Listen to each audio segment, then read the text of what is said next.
Though I'm still not dressed as professionally as Rush Limbaugh is behind the golden EIB microphone, still I think I can present a Sophie Scholl Society segment today that will get you thinking. Get you thinking biblically, philosophically, in order to act in a right way politically.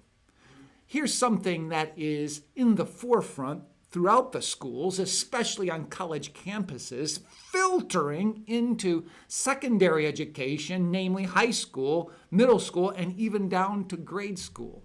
And the topic I would like to talk about is a book written by Dr. Erwin Lutzer called The Church in Babylon. And I would like to entitle this segment as The Church in Transgender Babylon. You see, at leftist, state-funded UC Berkeley, an interviewer asked students how many genders there are.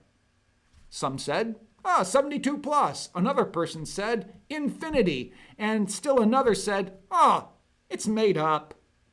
Those were just samplings.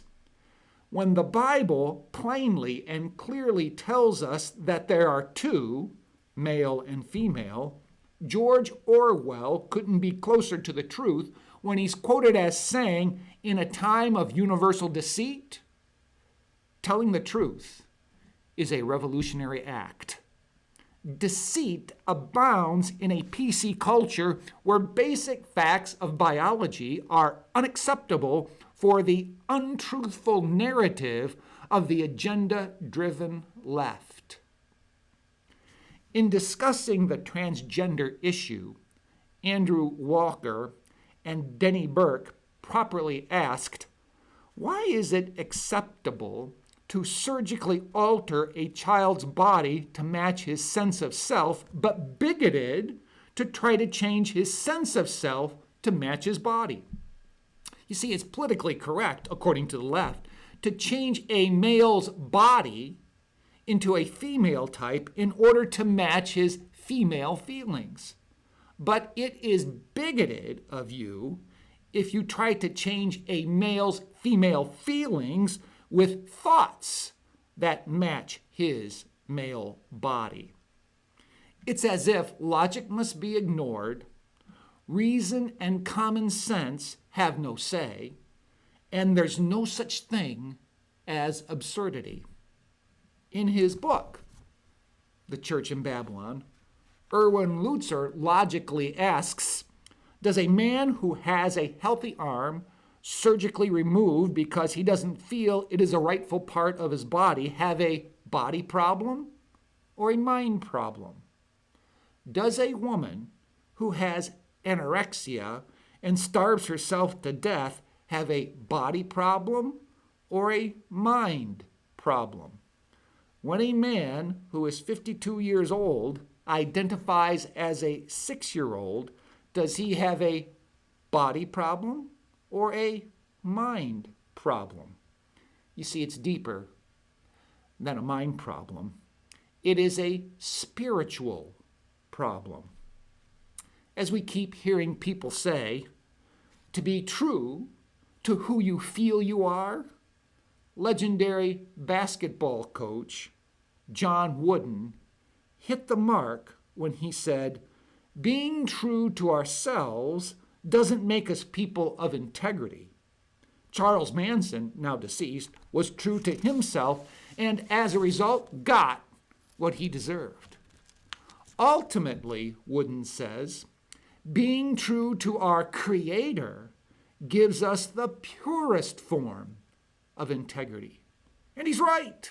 Last spring, I heard Walt Heyer, who, as a transgendered female earlier in his life, said that it, quote, turned out to be only a cover-up, not healing. He found peace, not in irreversible body-altering surgery, but in the finished redemptive work of Jesus Christ.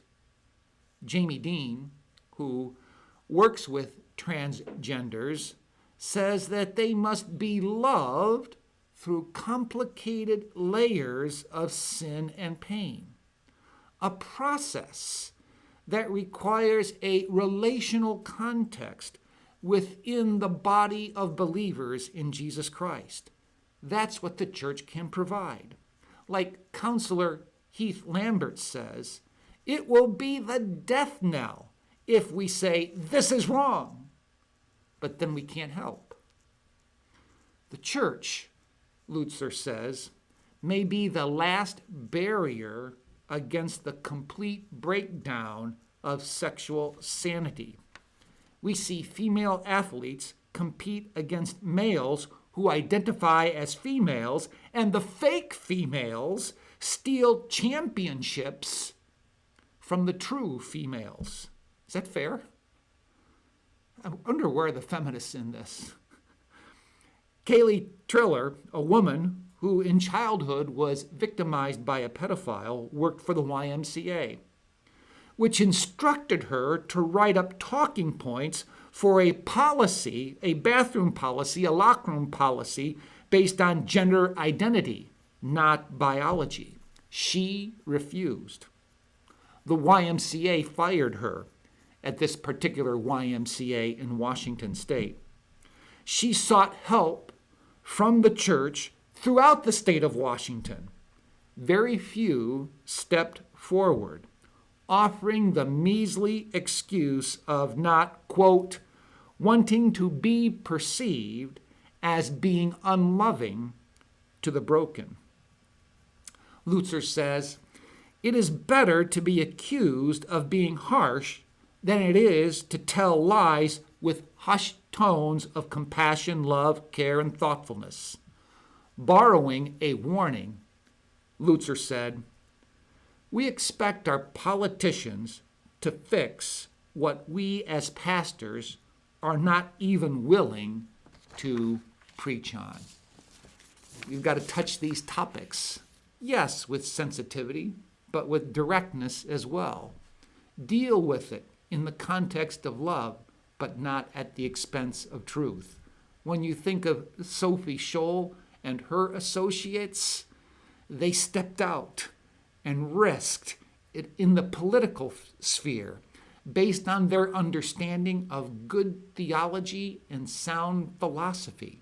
This is what we want to do as believers in Jesus Christ, to be able to step into our culture, including the political realm, and speak the truth in the context of love. By the way, I'm going to be sharing this article with another friend of mine who will probably be here next week, and we'll discuss this paragraph by paragraph so that we as a church can be more equipped to deal with this matter in ways that are redemptive. Well, that's all for now, and like, of course, Tony Kornheiser says, I'm not like him because I can't promise you that I'll do better the next time.